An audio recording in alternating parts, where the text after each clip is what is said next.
Esdras capítulo 1. Ciro permite que os exilados regressem. No primeiro ano de Ciro, rei da Pérsia, o Senhor cumpriu a profecia que havia anunciado por meio de Jeremias. Despertou o coração de Ciro para registrar por escrito a seguinte proclamação e enviá-la a todo o seu reino. Assim diz Ciro, rei da Pérsia: O Senhor, o Deus dos céus, me deu todos os reinos da terra.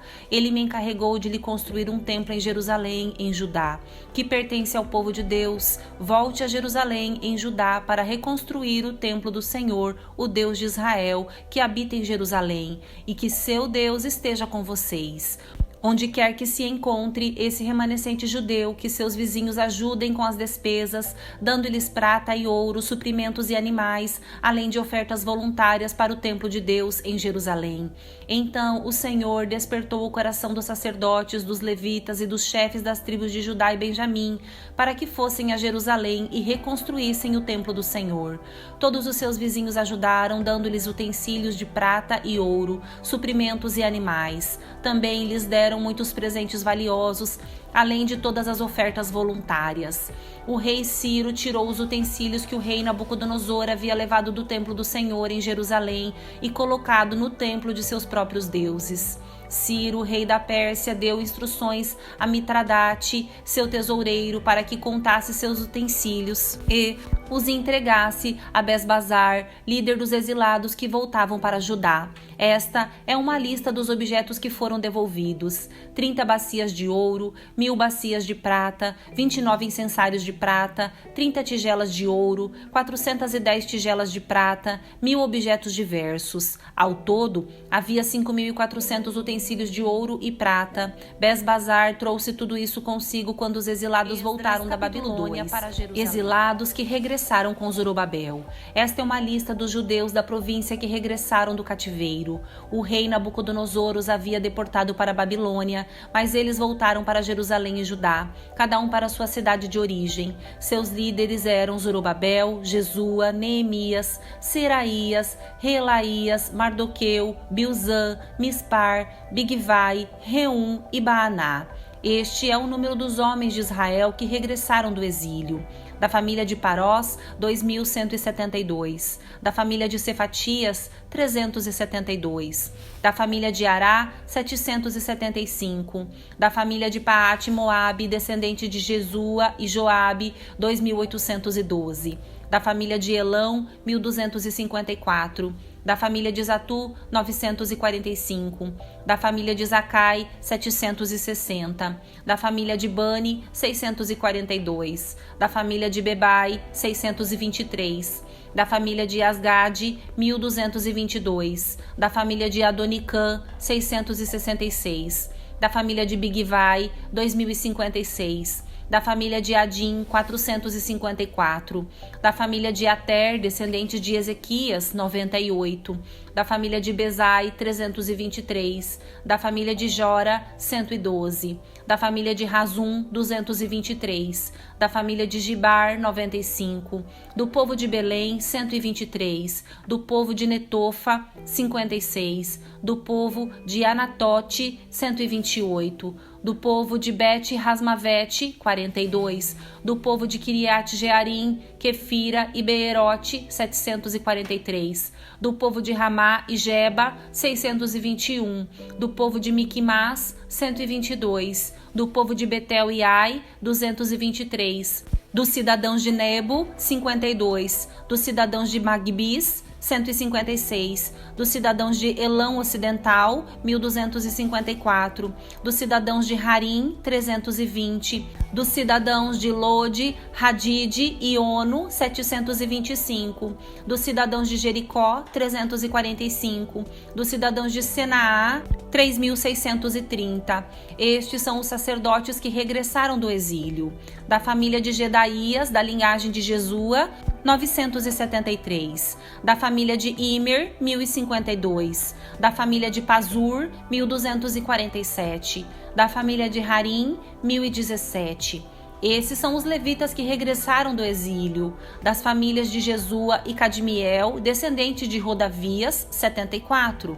Os cantores da família de Asaf, 128. Os guardas das portas das famílias de Salum, Ater, Talmon, Acube, Hatita e Sobai, 139. Os descendentes desses servidores do templo regressaram do exílio: Zia, Razufa, Tabaote, Querós, Sia, Padom, Lebana, Hagaba, Acube, Hagabe, Salmai, Hanã, Gidel, Gaar, Reaías, Rezim, Necoda, Gazão, Uzá, Pazéa, Bezai, Asná, Meunim, Nefuzim, Bequebuque, Hacufa, Harur, Baslute, Meida, Harsa, Barcos, Cícera, Tamá, Nesias, Ratifa. Os descendentes destes servidores do rei Salomão regressaram do exílio: Sotai, Soferete, Peruda, Jaala, Darcon, Gidel, Cefatias, Ratil, Poquerete, Razebaim e Ami. Ao todo, os servidores do templo e os descendentes dos servos de Salomão eram 392. Nessa ocasião, outro grupo regressou das cidades de Tel-Melá, Tel-Harsa, Querube, Adã e Imer. Contudo, não puderam comprovar que eles ou suas famílias eram descendentes de Israel.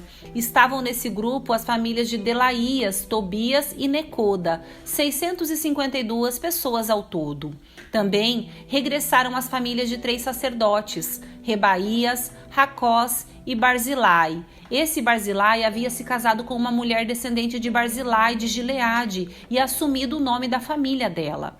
Procuraram seus nomes nos registros genealógicos, mas não os encontraram. Por isso, não se qualificaram para servir como sacerdotes. O governador ordenou que não comessem das porções dos sacrifícios separadas para os sacerdotes, até que um sacerdote consultasse o Senhor a esse respeito usando o Urim e o Tumim. Portanto, os que regressaram para Judá foram 42.360, além dos 7.337 servos e servas e dos 200 cantores e cantoras. Levaram consigo 736 cavalos, 245 mulas, 435 camelos e 6.720 jumentos. Quando chegaram ao templo do Senhor em Jerusalém, alguns dos chefes das famílias entregaram ofertas voluntárias para a reconstrução do templo de Deus em seu local original. Cada chefe contribuiu com o que pôde. Suas ofertas totalizaram 525 quilos de ouro, 3.000 quilos de prata e 100 vestes para os sacerdotes. Assim, os sacerdotes, os levitas, os cantores, os guardas das portas, os servidores do templo e alguns do povo se estabeleceram em povoados perto de Jerusalém. O restante do povo regressou às suas cidades em 3. A reconstrução do altar. No 7º mês, quando os israelitas já haviam se estabelecido em suas cidades, todo o povo se reuniu em Jerusalém com um só propósito. Então, Jesua, filho de Jeozadaque, juntou-se a seus colegas, os sacerdotes, e a Zorobabel, filho de Sealtiel, e seus companheiros, para reconstruir o altar do Deus de Israel. Queriam apresentar holocaustos ali, conforme a instrução da lei de Moisés, homem de Deus. Embora o povo tivesse medo dos habitantes daquela região, reconstruíram o altar no mesmo lugar original. Assim, começaram a oferecer holocaustos no altar do Senhor todas as manhãs e todas as tardes. Celebraram a festa das cabanas conforme prescrito na lei e ofereceram o número de holocaustos especificado para cada dia da festa. Ofereceram ainda os holocaustos regulares e as ofertas exigidas para as celebrações da lua nova e para as festas anuais do Senhor. O povo também trouxe ofertas voluntárias para o Senhor. 15 dias antes do início da festa das cabanas, os sacerdotes haviam começado a oferecer ao Senhor os holocaustos antes mesmo de lançarem os alicerces do templo do Senhor. O povo começa a reconstruir o templo. Então, contrataram pedreiros e carpinteiros e lhes pagaram com moedas de prata. Também compraram toras de cedro dos povos de Tiro e de Sidom e lhes pagaram com alimento, vinho e azeite. As toras eram trazidas dos montes do Líbano e vinham pela costa do mar Mediterrâneo até Jope, pois Ciro, rei da Pérsia, havia permitido que assim se fizesse. A reconstrução do templo de Deus começou no segundo mês do segundo ano depois da chegada a Jerusalém.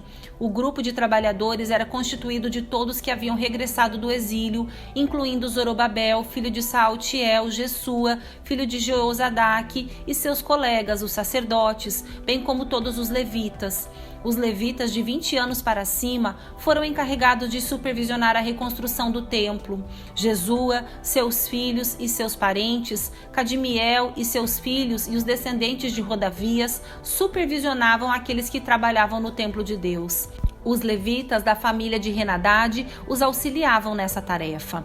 Quando os construtores terminaram os alicerces do templo do Senhor, os sacerdotes puseram suas vestes e tomaram seus lugares para tocar as trombetas. Os levitas, descendentes de Asaf, fizeram soar os símbolos para louvar o Senhor, conforme o rei Davi havia prescrito. Com louvores e ação de graças, entoaram este cântico ao Senhor. Ele é bom, seu amor por Israel dura para sempre. Então, todo o povo louvou o Senhor em alta voz, pois haviam sido lançados os alicerces do templo do Senhor.